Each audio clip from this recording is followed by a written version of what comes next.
सुनील कुमार शाक्य दिशा chemistry class में आप सभी का स्वागत करता हूं। आज का टॉपिक सबसे पहले बहुत ही महत्वपूर्ण है, मैं आपको बता दूं, और इसको सीखने के लिए आप पिछला लेक्चर आपको सीखना पड़ेगा, क्योंकि पिछला लेक्चर आपको बता दिया था इसके बारे में। वो आपका टॉपिक है वॉइड्स, इंटरस्टेटियल वॉइड्स। इसका मतलब अंतराकाशी छिद्र। तो क्या होते हैं अंतराकाशी छिद्र, इसको हम जानेंगे बहुत ही बेहतरीन तरीके से कि आपका अंतराकाशी छिद्र बोलते हैं, इसको इंग्लिश में बोलते हैं इंटरस्टेटियल वॉइड। तो चूँकि बहुत सारे वॉइड्स होते थे छिद्रों, तो इसलिए इंटरस्टेटियल वॉइड्स लगा सकते हैं। इंटरस्टेटियल वॉइड्स का नाम अभी अब आपको बताया था। इसको हम केवल रिक्ति भी बोल सकते हैं, रिक्तियाँ भी बोल सकते हैं। ठीक है बेटा, रिक्तियों को वॉइड्स के नाम से जान सकते हैं, केवल वॉइड्स। और एक और नाम दिया गया, इसको हम छिद्र भी कह सकते हैं, केवल छिद्र के नाम से जानते हैं। तो इसको होल्स के नाम से भी जान सकते हैं। तो कई नाम हैं इसके। आपको पिछली क्लास में आपको बताया था कि बेटा जो संकुलन होता है, संकुलन माने ठोस, जो पैकिंग होती है, जो ठोस बनता है, उस ठोस में जो अवयवी कण होते हैं, कॉन्स्टिट्यूएंट पार्टिकल होते हैं, जब उन कॉन्स्टिट्यूएंट पार्टिकल को आपस में परस्पर स्पर्श करते हुए रखा जाता है, इस टाइप से रखा जाता है, तो आप देखते हैं कि उनके बीच में कहीं ना कहीं खाली स्थान रह जाता है। देखिए ये खाली स्थान है, इस खाली स्थान को ही रिक्ति का नाम दिया गया है, रिक्ति कहते हैं या छिद्र कहते हैं। बात समझ में आ गई। लेकिन आपको बता दूं, ये रिक्तियां जो हैं कई प्रकार की हो सकती हैं, लेकिन वर्णन आपका 3 टाइप से किया गया है। आपकी पहली है ट्राइगोनल वॉइड्स, और दूसरी आपकी है टेट्राहीड्रल वॉइड। उसके बाद आपकी है ऑक्टाहीड्रल वॉइड। ये आपकी 3 तरह की रिक्तियाँ होती हैं। ठीक है बेटा, इसको हिंदी में कहते हैं त्रिकोणीय रिक्ति, इसको चतुष्फल की रिक्ति और इसको अष्टफल की रिक्ति कहा जाता है। अब ट्राइगोनल वॉइड्स कैसे बनती हैं, चतुष्फल की वॉइड्स कैसे बनती है, ऑक्टाहीड्रल वॉइड्स कैसे बनती है।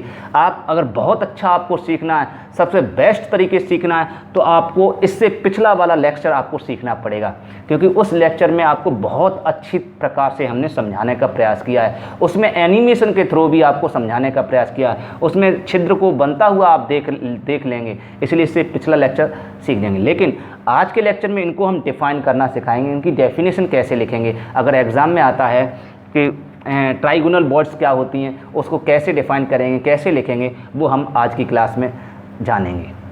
तो इसका मतलब है ये ट्राइगोनल वॉइड्स कैसे बनती है, इसको समझते हैं। ठीक है, तो देखिए ट्राइगोनल कैसे वॉइड्स बनती है।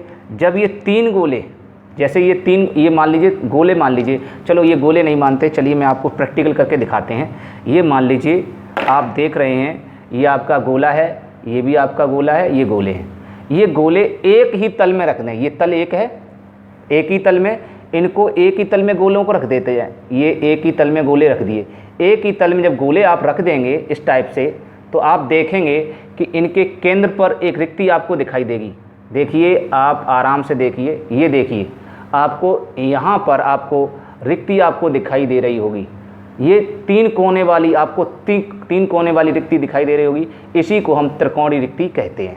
तो डेफिनेशन इसकी कैसे बना पाओगे आप, मैंने अभी बताया था, जब एक ही तल में परस्पर स्पर्श करते हुए 3 गोलों को रख दिया जाए, तब उनके केंद्र पर जो रिक्ति बनती है उसे त्रिकोणीय रिक्ति कहते हैं, क्योंकि उसके प्रत्येक कोने गोलों के केंद्र माने जाते हैं। देखिए अभी प्रत्येक गोले के केंद्र होंगे। ये कैसे बना, ये रहा आपका एक गोला, ये रहा आपका दूसरा गोला, और ये रहा आपका तीसरा गोला। ये देखिए आपको दिखाई दे रहा है। अब 3 गोलों को क्या कर दिया, परस्पर एक ही तल में मिला दिया। तल माने पृष्ठ, एक ही पृष्ठ पर मिला दिया। तो आप देख रहे हैं ये देखिए 3 कोने वाली रिक्ति बनी, इसी को ट्राइगोनल वॉइड्स कहते हैं। आगे समझ में? तो इसको अगर हम 3 कोण, इसके गोले के केंद्र को और इस गोले के केंद्र को और इस गोले के केंद्र को अगर मिला दें तो एक त्रिभुज बनेगा। देखिए ट्रायंगल बनेगा। जब ट्रायंगल बनेगा तो ट्राइगोनल वॉइड्स कहलाएगी। एकदम क्लियर हो गया? अच्छा, एक खास बात आपको बता दूं, इसमें जो गोले जो होते हैं, जो गोले दिखाई दे रहे हैं आपको, इन गोलों की त्रिज्या को यदि हम R2 मान लें, समझना बेटा, गोले की त्रिज्या क्या मान लें? R2। केंद्र से परिधि तक की दूरी आप जानते हैं R2 होती है। गोलों की त्रिज्या को अब यदि आप R2 मान लें, और सुनिए, और रिक्ति की त्रिज्या को, रिक्ति जो त्रिज्या है यहाँ पर आपको दिखाई नहीं देगी क्योंकि छोटा हमने बनाया है, यहाँ R1 मान लें। क्या मान लें? रिक्ति की त्रिज्या कितनी मान लें? R1। अब रिक्ति की त्रिज्या कैसे मानोगे? आप सोच रहे होगे सर त्रिभुज की त्रिज्या कैसे होगी? त्रिभुज की त्रिज्या नहीं होगी, लेकिन त्रिभुज को क्या करेंगे, आप अंदर से एक छोटा सा अपनी तरफ से डॉट डॉट, अपनी तरफ से मतलब काल्पनिक गोला बना देंगे। तो इसका जब काल्पनिक गोला बना देंगे तब इससे यहाँ से यहाँ तक की दूरी आपकी हो जाएगी, तो इसको R1 कहेंगे। क्लियर हुआ? मान लेते हैं। तो इससे क्या होगा, तो इनका रेशियो निकल के आ जाएगा। क्या निकल के आ जाएगा? जो रिक्ति की त्रिज्या है, रिक्ति की जो त्रिज्या है जैसे कि R1, और गोले की त्रिज्या जो है, गोले की त्रिज्या आपकी R2 है, तो रिक्ति की त्रिज्या गोले की त्रिज्या की कितनी हो जाएगी? गोले की त्रिज्या की हो जाएगी आपकी 0.155 गुना। अब आप पूछ रहे sir R1 equal to R2 equal to 0.155। अब सभी स्टूडेंट ये सोचने लगे होंगे सर ये 0.155 कैसे आया? तो आपको इसी क्लास में थोड़ी देर बाद आपको पता भी लग जाएगा इसका ये कैलकुलेट कैसे करते हैं। ये आपके एग्ज़ाम के लिए इतना इम्पोर्टेंट नहीं है, लेकिन चूँकि हम आपको पूरी तरह से डिटेल NCERT बुक करा रहा हूँ, इसलिए आपको इनका भी जो कैलकुलेट जो मान निकालते हैं वो कैसे कैलकुलेट करते हैं वो भी आपको सिखा देंगे। थोड़ा धैर्य रखिए। तो यहाँ एक मान आया कि रिक्ति की त्रिज्या गोले की त्रिज्या की सदैव 0.155 गुना हुआ करती है। इसका मतलब R1 रेशियो R2 देखें तो कितना होगा, आप देख लेंगे।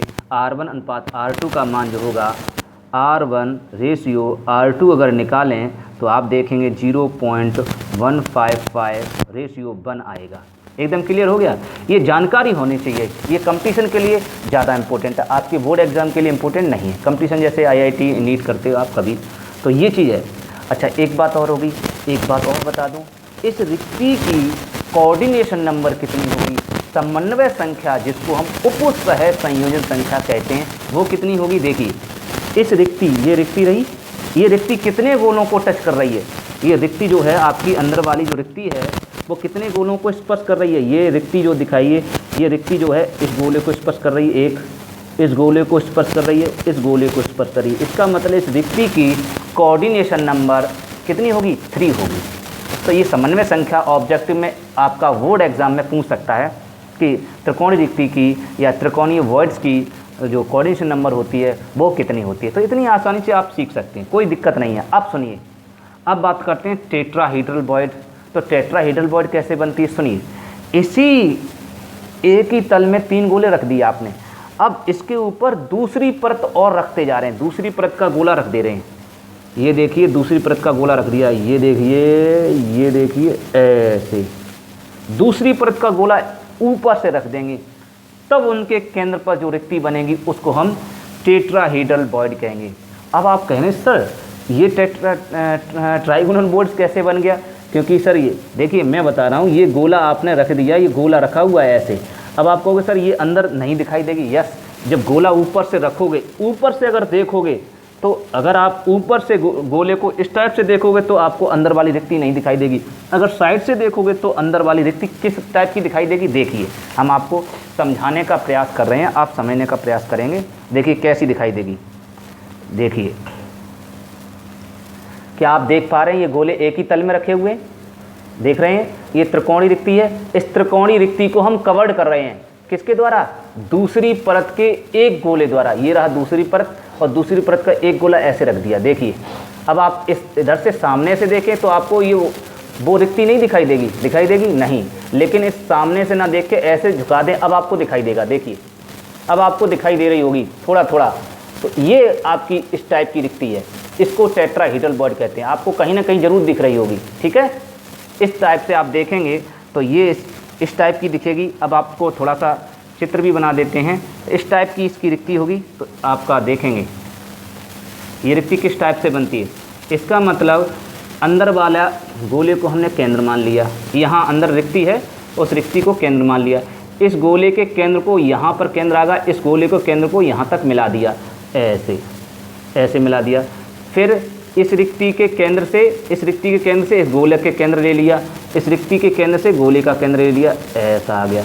फिर इस रिक्ति के केंद्र से इस गोले का केंद्र ले लिया, ऐसा आ गया। फिर इस रिक्ति के केंद्र से पीछे वाले गोले को केंद्र ले लिया। पीछे वाला गोला दिखाई नहीं देगा, तो पीछे वाले गोले को हम थोड़ा सा यूँ मान ले रहे, ठीक है, ऐसे। तो उसका केंद्र ले लिया। ये केंद्र हैं, गोलों के केंद्र हैं, ठीक है बेटा। गोलों के केंद्र इस रिक्ति के शीर्ष कहलाएंगे। देखिए शीर्ष क्यों होंगे। अब इस रिक्ति को आपस में मिला दो, देखिए एक हीरे जैसी संरचना, डायमंड स्ट्रक्चर बन जाएगी। इसका मतलब है जो चतुष्फल की स्ट्रक्चर हुआ करती है वो डायमंड के अंदर होती है। इसका मतलब जो हीरा होता है वो चतुष्फल की रूप का होता है, चतुष्फल की स्ट्रक्चर के रूप का होता है। और चतुष्फल की रिक्ति कैसी होती है, इस टाइप की। अब आगे समझें, इसी को हम ट्राइगोनल बॉइड्स कहते हैं। तो ये आपकी ट्राइगोनल बॉइड्स बन गई, समझ में आ गया। अब आप कह रहे हैं सर ट्राइगोनल बॉइड्स कैसी होती है। देखिए ये आपको अगर कम समझ में आई तो मैं आपको ट्राइगोनल बॉइड्स बना देते। देखिए ट्राइगोनल बॉइड्स कैसे बनती, ऐसे,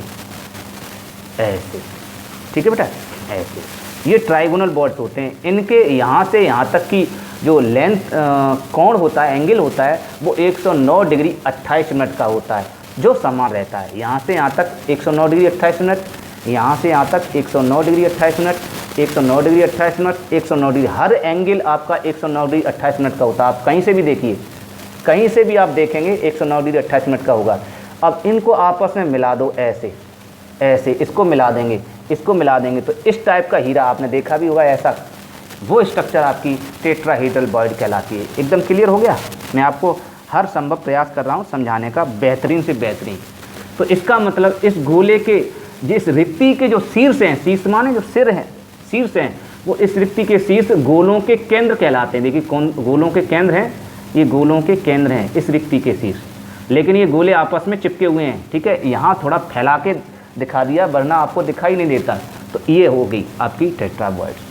तो इसकी डेफिनेशन कैसे बनाएंगे, तो इसलिए आप अगर कंसेप्ट को क्लियर समझ लेते हैं तो थ्योरी को बनाना तो बहुत ईजी है यार। क्या है, कुछ भी नहीं, कितनी आसानी से बना सकते हो। क्या है, देखिए, जब एक ही तल में परस्पर स्पर्श करते हुए 3 गोलों के ऊपर दूसरी परत का एक और नया गोला रख देते हैं, तो उनके केंद्र पर बनी रिक्ति चतुष्फल की रिक्ति टेट्राहीड्रल बॉइड कहलाती है। इसे टी से व्यक्त करते हैं, कैपिटल टी। आप कहोगे सर इसको भी टी से व्यक्त कर सकते हैं, सही है, इसको भी टी से व्यक्त कर सकते हैं, बिल्कुल सही। लेकिन ये जो त्रिकोणीय रिक्तियाँ होती हैं वो कवर्ड हो जाती हैं पूरी तरह से, ये दिखाई नहीं देती। ये केवल 2 ही रिक्तियाँ दिखाई देती हैं, इसीलिए इसको टी से व्यक्त करते हैं। इसको पहला अक्षर ओ है, इसलिए ओ से व्यक्त करते हैं। इनको ही जाने, आप चाहो तो इसको भी टी से व्यक्त कर सकते हैं, लेकिन ये आपके दिखाई नहीं देती हैं। दूसरी परत में ये दिखाई देती हैं और ये दिखाई देती हैं, आप देखेंगे अभी। तो यहाँ तक आपको क्लियर हो गया टेट्राहीड्रल बॉइड। एक खास बात और कि इसकी समन्वय संख्या, इस रिक्ति की समन्वय संख्या कितनी होगी इस रिक्ति की बेटा। ये इतनी बड़ी रिक्ति है, इस रिक्ति की कोऑर्डिनेशन नंबर कितनी होगी, 4 होगी। क्योंकि ये रिक्ति कितने गोलों को टच कर रही है। देखिए यहाँ भी गोला टच हो रहा है, यहाँ भी गोला टच हो रहा है, यहाँ भी गल हो रहा है, यहाँ भी गल। इसका मतलब इस रिक्ति की समन्वय संख्या 4 होगी, ठीक है। कोऑर्डिनेशन नंबर कितनी होगी, 4 होगी। और क्या खास बात है, इस देखिए रिक्ति बड़ी हुई है, ये रिक्ति थोड़ी ज़्यादा बड़ी है, तो इसका मतलब इस रिक्ति का R1 R2 रेशियो 0.225 रेशियो 1 होता है। मतलब कहने का था इस रिक्ति की त्रिज्या गोले की त्रिज्या की 0.225 गुना होती है, इसमें 0.115 गुना होती है, इसमें 0.225 गुना होती है, ठीक है।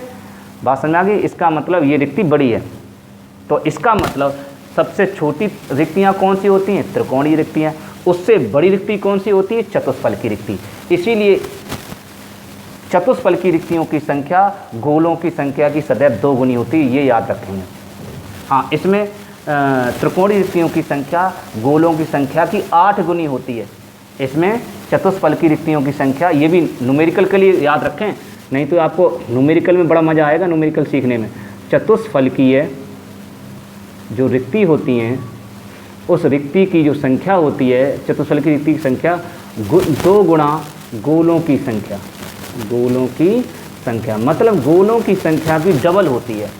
ठीक है बेटा, याद रखेंगे। और इसमें त्रिकोणीय रिक्तियों की संख्या गोलों की संख्या की 8 गुनी होती है। इसका मतलब ये छोटी होती हैं इसीलिए ज़्यादा आती हैं, और वो बड़ी होती हैं इसीलिए कम आती हैं। अब बात समझ में आ गई।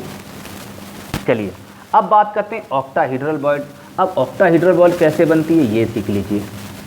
तो इसकी प्रॉपर्टीज़ हैं किसकी, जो आपको बता रहे हैं, जो R1R रेशियो है वो ये इसकी प्रॉपर्टीज़ हैं इसकी।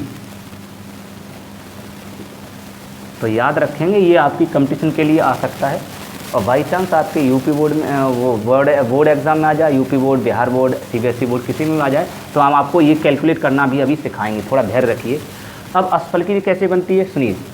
अष्टफलकी क्या करती हैं, जब एक ही तल में 3 गोले ऐसे रख दीजिए, ऐसे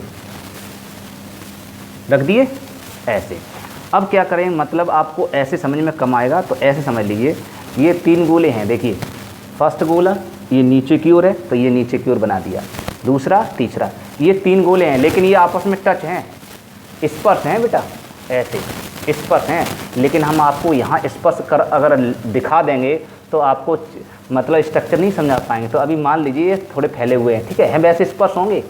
तो ये 3 गोले हैं, इन 3 गोलों के ऊपर दूसरी परत के 3 गोले रखेंगे। लेकिन कैसे, ये जो रिक्ति बनी है त्रिकोणीय रिक्ति, ये त्रिकोणीय रिक्ति ये कवर्ड हो जाए, ये आपकी त्रिकोणीय रिक्ति है, ये कैसी हो जाए, ढक जाए, कवर्ड हो जाए, ऐसे आच्छादित हो जाए। ये कैसे आच्छादित होगी, आप इसको, ये 3 गोले हैं, अगर 3 गोले को ऐसे रख दोगे, समझ गए बेटा, इस रूप में, इसको कहते हैं अध्यारोपण। अध्यारोपण माने एक ही सीध में, एक ही तरीफ। अगर इस तरफ ये गोला है तो इसका भी इसी तरफ एक गोला नीचे की ओर रख देते हैं, तो इसको अध्यारोपण बोलते हैं, इंग्लिश में बोलते हैं सुप्रीमपोज। अगर आपने सुप्रीमपोज कर दिया, ओवरलैपिंग कर दी, ओवरलैपिंग भी बोलते हैं, ओवरलैपिंग कर दोगे तो आपका कोई रिक्ति नहीं बनेगी, कोई नई रिक्ति नहीं मानते हैं, ठीक है, बनेगी लेकिन कोई रिक्ति नहीं बनेगी। क्यों? क्योंकि इधर देखिए खाली हो गया ऐसे। तो अगर आपने इसको उल्टा करके रख दिया ऐसे, इस ये 12 गोला जो ये नीचे वाला गोला है उसको ऊपर वाला ऐसे रख दिया, ऐसे, देखिए ये रिक्ति आपकी बनेगी इस टाइप की। इसका मतलब ये वाला गोला दिखाई दे रहा है, ये उंगली जो चल रही है, ये गोला छूट जाएगा और ये जो ऊपर वाला गोला है वो उल्टा हो जाएगा ऐसा। तो अब आप यहाँ कम समझ में आएगा, ऐसे समझेंगे। आपको एग्जाम्पल के तौर पर आपको समझने का प्रयास करेंगे ऐसे। ये समय ऑलरेडी आपको त्रिकोणीय रिक्ति दिखाई दे रही है, आपकी त्रिकोणीय रिक्ति। अब इसके ऊपर अगर हम गोले रखें तो ये वाला गोला जो नीचे की ओर है, इस गोले को ऊपर की ओर रखेंगे ऐसे, ठीक है। अब ऐसे रखेंगे ऐसे, ठीक है बेटा, ऐसे, फिर इसको यहाँ रखेंगे, फिर इसको यहाँ, मतलब तो इस टाइप से आपकी रिक्ति बनेगी। देखिए ये देखिए, ये गोला क्या रखना है, ऊपर, इस गोले को ऊपर की ओर रखेंगे विपरीत दिशा में, ऐसे ऐसे, देख रहे हैं। और फिर इस गोले को स्पर्श करते हुए ऐसे, फिर इस गोले को स्पर्श करते हुए ऐसे, ऐसे गोले रखेंगे। तब आपका देखेंगे इसके सेंटर पे एक नई रिक्ति बनेगी। इस सेंटर को ऑक्टाहेड्रल वॉइड कहते हैं, ऑक्टाहेड्रल वॉइड कहते हैं। तो ऑक्टाहेड्रल वॉइड कैसे बनी आप देखेंगे, एक ही तल में स्पर्श करते हुए ही त्रिकोण रिक्ति के ऊपर दूसरी परत की त्रिकोण रिक्ति विपरीत दिशा में विपरीत व्यवस्थित करते हैं, तब उनके केंद्र पर जो रिक्ति बनती है उसे ऑक्टाहेड्रल वॉइड कहते हैं। ये थोड़ा समझने का प्रयास करेंगे, यही तो थोड़ी डिफ़िकल्ट है क्योंकि बच्चा समझ नहीं पाता कैसे समझाते हैं। समझ में आया कैसे करा?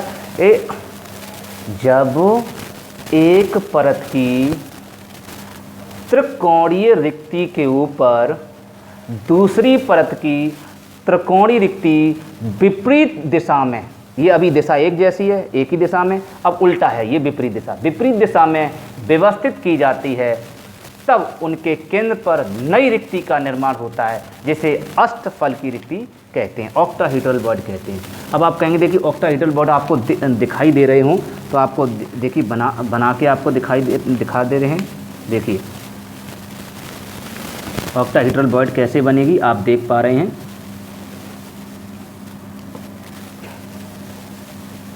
थोड़ा सा प्रयास करेंगे देखने का।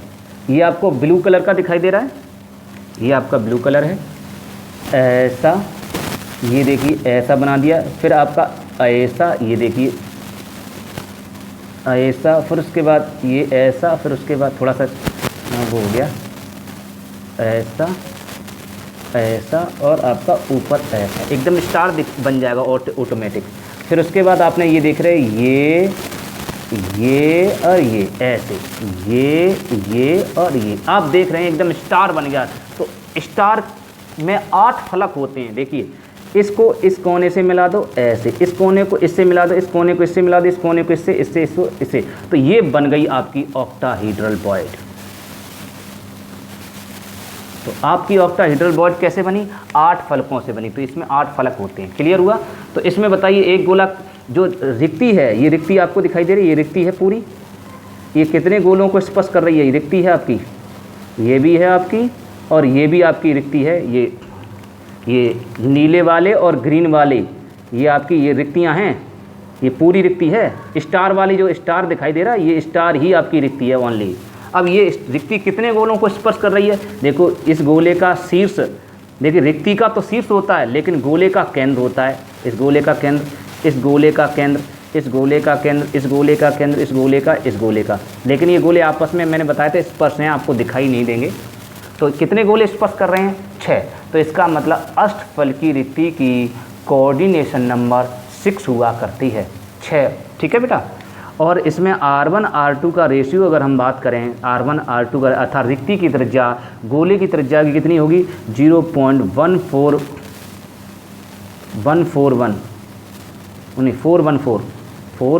गुना होती है। इसका मतलब है, कहने का अर्थ है कि इस रिक्ति की जो साइज है वो उससे भी बड़ा होता है। सबसे ज़्यादा बड़ी आकार की रिक्ति कौन सी होती है? अष्टफल की रिक्ति। इसीलिए एक गोला एक ही अष्टफल की रिक्ति बनाता है, मतलब गोलों की संख्या अष्टफल की रिक्तियों के संख्या के समान होती है। याद रखेंगे, ये आपका न्यूमेरिकल में काम देगा कि अष्टफल की रिक्तियों की संख्या बराबर हमेशा गोलों की संख्या। तो ये अष्टफल की रिक्तियों की संख्या गोलों की संख्या के बराबर होती है, लेकिन चतुष्फल की रिक्तियों की संख्या गोलों की संख्या के 2 गुनी होती है। चतुष्फल की रिक्तियाँ छोटी होती हैं इसलिए 2 गुनी होती है, और त्रिकोण रिक्तियाँ और छोटी होती है इसलिए 8 गुनी होती हैं। याद रखेंगे। तो त्रिकोण रिक्तियों की संख्या गोलों की संख्या की 8 गुनी होती है, और चतुष्फल की रिक्तियों की संख्या गोलों की संख्या की 2 गुनी होती है, और अष्टफल की रिक्तियों की संख्या गोलों की संख्या के बराबर होती है। अगर ये सीख लोगे तो आपको न्यूमेरिकल करने में आसानी होगी। अब जानते हैं कि R1 R2 का रेशियो 4:1 कैसे आया। ये आपके सिलेबस में है, NCERT बुक में इसको सिद्ध कराने के लिए आपका क्वेश्चन दिया गया है। तो इसलिए मैं एक कर दे रहा हूँ और दूसरे को आप आराम से कर लोगे। ठीक है। तो इसको हम बड़ा वाले को हम पहले करा रहे हैं, ये आपके सिलेबस में इसलिए करा रहे हैं, तो NCERT बुक में भी है। तो इसको कैसे सिद्ध करते हैं तो आपको समझ में आ गया। चलिए अब आपकी नेक्स्ट हेडिंग, तो आपको समझ में आ गया इसकी डेफिनेशन तीनों की। एक बार फिर रिवाइज कर देते हैं जिससे कि आपको क्लियर हो जाए। आपको इसमें रटने वाली कोई चीज़ नहीं है, मैं आपको पूरा प्रयास कर रहा हूँ, रटना है ही नहीं। केमिस्ट्री को तो इतना ईजी है, बड़ा मस्त लगता है। देखिए क्वेश्चन आता त्रिकोणीय रिक्ति क्या है, तो आप कैसे लिखेंगे? जब एक ही तल में परस्पर स्पर्श करते हुए 3 गोले रख देते हैं तो उनके केंद्र पर बनी रिक्ति त्रिकोणीय रिक्ति कहलाती है। इस रिक्ति की समन्वय संख्या 3 होती है, और त्रिकोणीय रिक्तियों की संख्या गोलों की संख्या की 8 गुनी होती है, क्योंकि ये साइज में बहुत छोटी होती है। ये चीज़ ठीक, इतना ध्यान रखेंगे। अब नेक्स्ट है आपका चतुष्फल की रिक्ति, जब एक ही तल में स्पर्श करते हुए 3 गोले के ऊपर दूसरी परत का एक गोला और रख देते हैं, तब उनके केंद्र पर जो रिक्ति बनती है उसे चतुष्फल की रिक्ति कहते हैं। इस रिक्ति की समन्वय संख्या 4 होती है और इस रिक्ति की त्रिज्या और गोले की त्रिज्याओं में रेशियो 0.225:1 होता है। अगर लिखना चाहिए, जो मैंने ये बोला ये एक्स्ट्रा है, इसको लिखना चाहे तो लिख सकते हैं, ठीक है, वरना इतना ही रहने। और ये जरूर लिखेंगे कि चतुष्फल की रिक्तियों की संख्या गोलों की संख्या की 2 गुनी होती है। अब आता अष्टफल की रिक्ति। तो जब प्रथम परत की, पहली परत की त्रिकोणीय रिक्ति के ऊपर दूसरी परत की त्रिकोण रिक्ति विपरीत दिशा में रखी जाती है, जब पहली परत की त्रिकोणीय रिक्ति के ऊपर, इसमें त्रिकोणीय रिक्ति के ऊपर रखा था, त्रिकोणीय रिक्ति के ऊपर दूसरी परत की त्रिकोण रिक्ति को विपरीत दिशा में व्यवस्थित करते हैं, तब उनके केंद्र पर जो रिक्ति बनती है उसे अष्टफल की रिक्ति कहते हैं। इस रिक्ति की समन्वय संख्या 8 होती है, ठीक है, वो 6 होती है। इसमें इस रिक्ति की समन्वय संख्या कितनी होती है? 6 होती है। यहाँ बच्चा कन्फ्यूजन हो जाता है, क्योंकि अष्टफलक है तो सोचता है सर अष्टफलक है तो 8 फलक हैं, तो इसका मतलब इसकी समन्वय संख्या 8 होनी चाहिए। लेकिन नहीं बेटा, फलक तो फेस होते हैं, फेस को तो ऐसे मान के चलिए दीवार होती है, तो फलक उसमें 8 होते हैं। फलक माने फलक जो होते हैं उसमें 8 होते हैं। मैंने आपको पिछली वीडियो में समझा चुके फलक कैसे 8 होते हैं, उसमें पीछा क्लास का जो वीडियो है वो आप देख लेना। तो उसमें फलक 8 होते हैं, लेकिन गोले आपके 6 ही होते हैं। वो 6 गोलों से 8 फलक बनते हैं, इसलिए गोलों की संख्या देखी जाती है, फलकों की संख्या नहीं देखते, इसलिए समन्वय संख्या आपकी 6 ही होती है। और इस गोले की त्रिज्या और रिक्ति की त्रिज्या और गोले की त्रिज्याओं में अनुपात जो होता है वो 0.414:1 होता है, और एक गोला एक ही अष्टफल की रिक्ति को बनाता है। अब जानेंगे अष्टफल की रिक्तियों के लिए त्रिज्या अनुपात। अब जानेंगे अष्टफलकीय रिक्तियों के लिए त्रिज्याओं का अनुपात, त्रिज्या अनुपात। अब त्रिज्या अनुपात आया कैसे? अभी मैंने सिद्ध किया था R1:R2 = 0.414:1। ये कैसे आया? अब मैंने आपको इसको भी एक्सप्लेन कर दे रही, ये कैसे आता है, ठीक है, इसको समझेंगे। तो इसको समझने पहले आप अष्टफल की छिद्र रिक्ति बना लीजिए, तभी आपको समझ में आएगा। अष्टफल की रिक्ति कैसे बनती है आप थोड़ा समझना। ऐसे, ऐसे और ऐसे। अब इसके ऊपर आपको दूसरा गोला और बनाना, ये गोला ऊपर रखना है बिल्कुल सीधे में, एकदम लाइन में, अर्थात दूसरी परत का गोला। देखो, इसीलिए मैंने कलम दूसरी यूज की, ऐसे। अब इस गोले को क्या करेंगे, टच करेंगे, थोड़ा सा वो हो गया, ये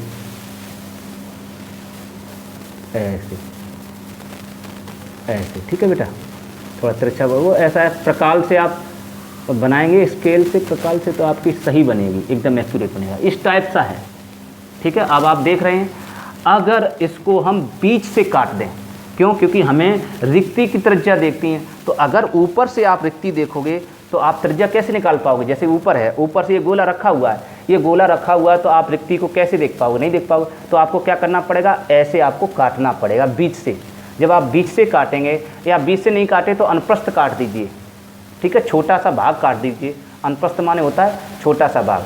अगर अनुप्रस्थ काट देंगे तो क्या होगा, आप देखेंगे इसकी स्ट्रक्चर किस प्रकार के दिखाई देगी, वो छिद्र जो है, वो अंदर वाला जो छिद्र है वो किस टाइप से दिखाई देगा, ये देखेंगे।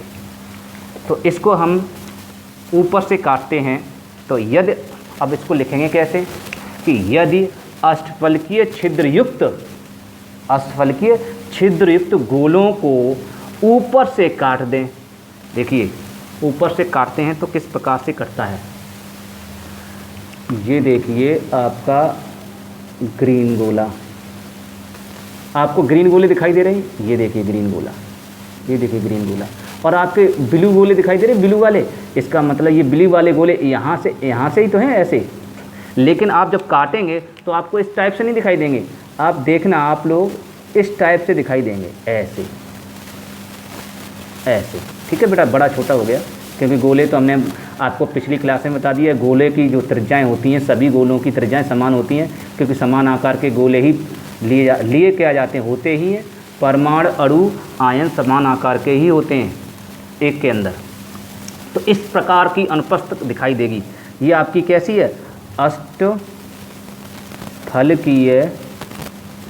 अष्टफलकीय रिक्ति की अनुप्रस्थ काट है। अष्टफलकीय रिक्ति की अनुप्रस्थ काट है। ठीक है, इसको ऐसा देखेंगे तो रिक्ति कहाँ दिखाई देगी, आप देख रहे होंगे, ये रही आपकी रिक्ति, ये रिक्ति है। इन रिक्ति को मैंने बताया छोटा छोटा आपको मिला देते हैं। ये काल्पनिक गोला रिक्ति का बना दिया। जो काल्पनिक गोला बना देंगे तो इस रिक्ति की त्रिज्या को हम r1 मान लें, समझना बेटा। अब छोटी रिक्ति है, r1 मान लें तो अंदर जो व्यास हो जाएगा वो क्या हो जाएगा, 2r1 हो जाएगा। हाँ याद रखना बेटा, व्यास क्या हो जाएगा, 2r1, त्रिज्या r1, यहाँ त्रिज्या r1 समझ लेना। और इस रिक्ति की, इस गोले की त्रिज्या तो आप जानते ही, गोले की त्रिज्या को क्या मान लेंगे हम, r2। तो गोले की त्रिज्या को r2 मान लें। ठीक है, फिर क्या होगा, इन गोलों के केंद्रों को आपस में मिला दें। ये गोला केंद्र, ये गोले का केंद्र, ये गोले का केंद्र, ये गोले का केंद्र, इन गोले के केंद्रों को आपस में मिला दें तो आप देखेंगे वर्ग बनेगा, स्क्वायर बन जाएगा, स्क्वायर। ठीक है, स्क्वायर बन जाएगा तो स्क्वायर हम स्क्वायर का नाम दे देते हैं ABCD, ये स्क्वायर बन गया। ठीक है बेटा, और इसको हम मिला देते हैं ऐसे। जब स्क्वायर बन जाएगा तो आप सभी लोग जानते हैं, ये लोग आप लोग बताएं, अगर गोले की त्रिज्या इस केंद्र से परिधि तक की दूरी त्रिज्या r2 है तो यहाँ से यहाँ तक की दूरी क्या हो गई, ये भी परिधि है तो यहाँ से यहाँ तक की दूरी ये भी r2 कहलाएगी, यहाँ से यहाँ तक r2 होगी। बताइए यहाँ से लेकर यहाँ तक क्या होगी, ये भी आपकी r2 होगी। ऐसे ही यहाँ से इस केंद्र से यहाँ तक की दूरी क्या होगी, ये भी आपकी r2 होगी। समझो बेटा, सीखना है आपको। और यहाँ से लेकर यहाँ तक ये भी आपकी r2 होगी। तो आप देख रहे हैं इस प्रकार का अष्टफलकीय रिक्ति का अनुप्रस्थ काट बनेगा। यही तो थोड़ा सा टिपिकल है कि बच्चे देख नहीं पाएंगे, तो इसीलिए आप काट के देख लेना, चित्र बना लेना, फिर उसको काटेंगे तो इस प्रकार की डिजाइन इसकी दिखाई देगी, स्ट्रक्चर। तो लिखने का तरीका क्या है कि यदि अष्टफलकीय युक्त गोलों को ऊपर से काटते हैं तो एक नई स्ट्रक्चर या नई संरचना दिखाई देती है। ठीक है, जिसमें माना ABCD एक स्क्वायर है, एक वर्ग है। ठीक है, या वर्ग दिखाई देता है। तो ABCD एक वर्ग है, तो आप जब वर्ग हैं तो आप जानते हैं वर्ग की, फिर AB बराबर BC बराबर CD बराबर DA, क्योंकि सभी गोले बराबर त्रिज्या के हैं। जब सभी गोले बराबर त्रिज्या के हैं तो स्क्वायर ही बनेगा। तो स्क्वायर बनेगा तो इनकी सभी भुजाएं कैसी होंगी, बराबर होंगी। तो इससे स्पष्ट है कि AB का मान निकालें तो AB कितना आएगा, AB का मान निकालें तो AB का मान हो जाएगा आपका R2 प्लस R2, इसको कहेंगे 2R2। यहाँ तक समझ में आ गया। ऐसे BC का मान निकालें तो BC कितना हो जाएगा, BC R2 प्लस R2, मतलब कहने का अर्थ सभी भुजाएं 2R2 हो जाएंगी, जितनी भी, ये भी 2R2 हो जाएगी, ये भी 2R2, ये भी 2R2, सभी भुजाएं 2R2 होंगी। एकदम क्लियर। अब सुनो, अब अंदर की ओर जाओ। अभी तक आपने बाहर देख लिया, स्क्वायर बन गया। अब अंदर की ओर जाओ, इस अंदर वाली भुजा को, किनारे वाली भुजा को, विकर्णों को मिला दो, ऐसे डॉट डॉट डॉट डॉट विकर्ण मिला दें तो एक त्रिभुज बनेगा। अब समकोण त्रिभुज बनेगा। तो चित्रानुसार क्या लिखोगे, समकोण त्रिभुज ABC में। हाँ, ये कुछ बच्चे सोच रहे होंगे सर लिखने का तरीका क्या है। देखिए, चलो मैं शुरू से बना देता हूँ। ये आपकी हेडिंग रहेगी, त्रिज्य अनुपात की गणना, त्रिज्य अनुपात की गणना। घबराओ नहीं कोई भी बच्चा, इस चित्र को ऐसे बना लेना। ठीक है, ये इतना बना लेना, इसको बना लेना यहाँ, फिर उसके बाद यहाँ इसको बनाने के बाद ये भी बना लेना, दोनों बना लेना और अच्छा समझ में आ जाएगा। और इसमें क्या लिखना है कि इसमें लिखना यदि, जो अभी मैंने बोला, यदि अष्टफलकीय युक्त गोलों को, अष्टफलकीय छिद्रयुक्त, छिद्र और है थोड़ी, छिद्र और लिख लेना यहाँ, अष्टफलकीय छिद्र युक्त गोलों को ऊपर से काटते हैं, ऊपर से काटते हैं तो, ठीक है, ऊपर से काटते हैं तो वह, नीचे लिखेंगे तो वह अष्टफलकी रिक्ति के अनुप्रस्थ काट के रूप का दिखाई देगा। तो वह चित्रानुसार लिख दीजिए तो सही रहेगा। तो वह चित्रानुसार दिखाई देगा, ऐसे सही रहेगा, दिखाई देगा, ये ठीक है। तो वह चित्रानुसार दिखाई देगा, ये चित्र है, ठीक है। और इस चित्र जब बनाओगे तो चित्र के नीचे ये लिख देना अष्टफलकी रिक्ति की अनुप्रस्थ काट अलग से, ठीक है, चित्रानुसार दिखाई देगा, लिख दिया। फिर नई लाइन से लिखेंगे माना, ठीक है, माना ABCD एक स्क्वायर है, माना ABCD एक स्क्वायर माने वर्ग बन रहा है। उसके बाद लिखेंगे, अब हम जानते हैं AB बराबर, अब ये लिखेंगे AB बराबर BC बराबर CD बराबर DA, ठीक है बेटा। जब वर्ग बन रहा है तो वर्ग की प्रत्येक भुजा बराबर होती है। फिर उसके बाद ये लिख देना, उसके बाद ये लिखेंगे चित्रानुसार समकोण त्रिभुज ABC में। अब आपको समझ में आ गया। चलिए, बोर्ड थोड़ा छोटा है, मैं आपको बोर्ड की व्यवस्था कर दूंगा बढ़िया सी, थोड़ा सा हम समझ। समकोण त्रिभुज ABC में, समकोण त्रिभुज क्या है?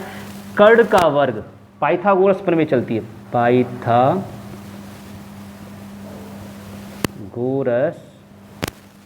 प्रमेय से। तो आप जानते हैं पाइथागोरस प्रमेय क्या होता है? पाइथागोरस प्रमेय होती है कर्ण का वर्ग, कर्ण क्या है? AC, कर्ण का वर्ग बराबर लंब का वर्ग मतलब BC का स्क्वायर प्लस आधार का वर्ग, आधार माने AB का स्क्वायर, ठीक है बेटा। कर्ण का वर्ग क्या है? कर्ण का वर्ग देखिए, ये R2 है, ये भी आपकी R2 है क्योंकि ये R2, ये भी R2, और लेकिन R1 2 हैं क्योंकि ये भी त्रिज्या यहाँ से यहाँ तक, ये भी त्रिज्या R2 2R1। इसका मतलब है AC आप अलग से निकाल लीजिए, AC को आप यहाँ निकाल लीजिए, AC बराबर अलग से निकाल लो यहाँ, AC बराबर R2 प्लस R1 प्लस फिर R1 दोबारा R1 प्लस लास्ट में R2। इसका मतलब 2 कोष्टक में R1 प्लस R2, ये AC का मान आ गया। तो AC का मान यहाँ पुट कर देंगे, पुट कर दो तो AC का मान जब आप पुट करेंगे तो आंसर आएगा 2 R1 R2, ये बड़ा कोष्टक लगाएंगे क्योंकि होल स्क्वायर है, बराबर BC का मान आप क्या लिखोगे? BC का मान ये लिखोगे 2R2 का स्क्वायर प्लस AB का मान कितना रखोगे? AB का मान 2R2 रखोगे। मैंने बताया प्रत्येक भुजा 2R2 होगी, क्यों? क्योंकि गोले आपस में चिपके हुए हैं, परस्पर स्पर्श कर रहे हैं, ठीक है, इसलिए। अब इसको हल कर लेंगे, कैलकुलेट करेंगे, तो जब कैलकुलेट करेंगे तो क्या मान आएगा? 4 का स्क्वायर, वो 4 आ जाएगा, कोष्टक में R1 प्लस R2 का स्क्वायर ऐसे ही रहने दीजिए, R1 प्लस R2 का होल स्क्वायर, ये ऐसे ही छोड़ दीजिए, इसको वर्ग मत करना, स्क्वायर निकालना नहीं है, इसका A प्लस B का होल स्क्वायर का सूत्र नहीं लगाना, बराबर ये कर देना 4R2 स्क्वायर, ऐसे ये हो जाएगा 4R2 स्क्वायर। उसके बाद इसको 4 जैसे का तैसा। अब क्या करेंगे? ये 4 4 8 हो गए, R2 स्क्वायर। अब देखिए ये कट गया, 4 2 जा 8, तो यहाँ 2 आ जाएगा, मतलब R1 प्लस R2 का होल स्क्वायर आपका आ जाएगा 2R2 स्क्वायर। यहाँ तक आपको क्लियर हो गया? अब सुनिए, अब आप जानते हैं अगर मैं स्क्वायर को उधर ले जाऊँ तो अंडर रूट में पहुँच जाएगा, R1 प्लस R2 यहीं छोड़ दूँ और इस स्क्वायर ये ऊपर वाली घात को इधर ले जाऊँ तो अंडर रूट में चला जाता, आप सभी जानते हैं। बायो वाले स्टूडेंट ध्यान दें, मैं समझा दे रहा हूँ। जैसे आपका x की घात 2 लिखा और 4 लिखा है, तो इसका मतलब x बराबर निकालें तो क्या हो जाएगा? x बराबर अंडर रूट में चला जाता 4, सभी जानते हैं, और 2 यहाँ आ जाता है। एकदम क्लियर हुआ? तो 4 का अंडर रूट करेंगे तो कितना आएगा? 2 आएगा। ऐसे ही इसमें करेंगे, ऐसे इसमें करेंगे तो R1 प्लस R2 बराबर, ये रूट तो बाहर निकलेगा नहीं, R2 का स्क्वायर है, ये बाहर आ जाएगा, तो R2 बाहर आ जाएगा और रूट 2 जैसे का तैसा रहेगा। अब क्या करेंगे? अब कुछ नहीं करेंगे, R2 को उधर ले जाएंगे, R1 यहीं छोड़ देंगे, R2 को पीछे ले जाओगे तो R2 पक्षांतर करेंगे, जिसे कहते हैं पक्षों का अंतर, उसको उधर करेंगे तो माइनस में हो जाएगा। ये प्लस की संख्या उधर ले जाते हैं, माइनस में हो जाती है, आप सभी जानते हैं। तो R1 वहीं छोड़ देंगे, R2 कॉमन आ जाएगा, तो अंदर क्या बचेगा?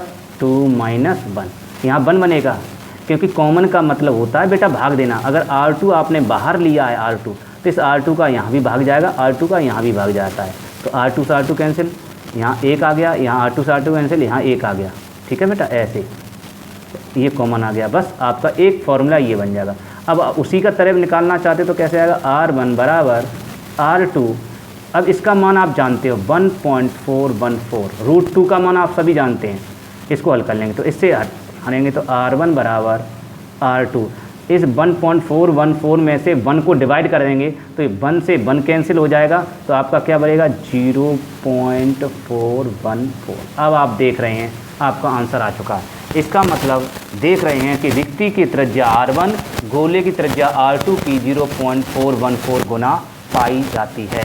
ये आपका डेरिवेशन था, ठीक है। ये आपकी एग्ज़ाम में, बोर्ड एग्ज़ाम में कम चांस होता है, ये आपके मैंने आपको कवर्ड करा दिया कि हाँ इसको कैसे करेंगे। आप मेरे से क्वेश्चन पूछते बाद में कि सर वो वाली कैलकुलेशन कैसे आई, इसलिए मैंने इसको करा दिया, ठीक है। आपको समझ में आया हो तो प्लीज़ कमेंट करेंगे, लाइक करें और शेयर करें, ठीक है। तब तक के लिए धन्यवाद।